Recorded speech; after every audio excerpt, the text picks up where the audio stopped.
Ano pong order nila? Ako, si Denmark, at isa akong waiter sa malaking restaurant. Ngayon ay ang oras ng aking break time. Kaya't ako'y tumaas sa bubong ng aming restaurant para doon kumain. Nang nakataas na ako sa bubong, ay may nasulyapan akong babae na tatalon pababa sa dulo ng aming building. Kaya't dali-dali akong tumakbo at hinila ang kanyang kamay paalis sa dulo ng bubong. Pinaupo ko siya sa isang upuan at malumanay kong tinanong kung bakit niya nga ba naisipang magpakamatay. Sinabi niya na mayroon siyang isang sakit na kaya niyang makita si kamatayan. At ang mas malala ay hinihikayat pa siya na magpakamatay. Ako'y nagulat at naawa sa kanyang kalagayan, kaya tinanong ko kung ano ang kanyang pangalan. Ang pangalan niya ay Muerte, at siya ay isang Espanyol.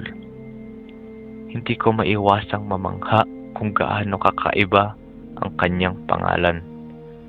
Tinanong ko na rin kung may kapamilya ba siyang nakatira rito, ngunit ang sagot niya ay wala, at siya lamang ang namumuhay dito sa Pilipinas mag-isa.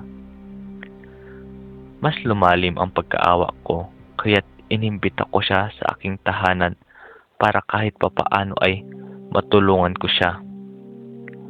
Dinala ko siya sa aking maliit na apartment at nang pagkarating namin ay agad siyang nagpasalamat sa pagtulong ko. Nagsama kaming dalawa ng ilang buwan at hindi ko inaasahan sa ilang buwan na yon ay mahuhulog ako sa kanyang ganda.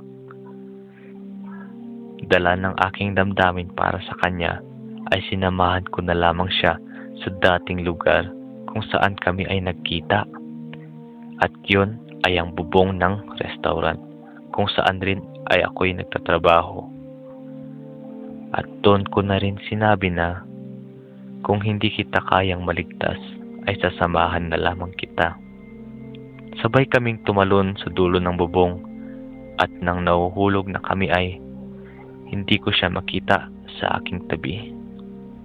At nang pagkatingala ko ay andoon siya sa taas, lumulutang. At habang nahuhulog ako ay doon ko napagtanto ng Espanyol ng kamatayan ay Muerte.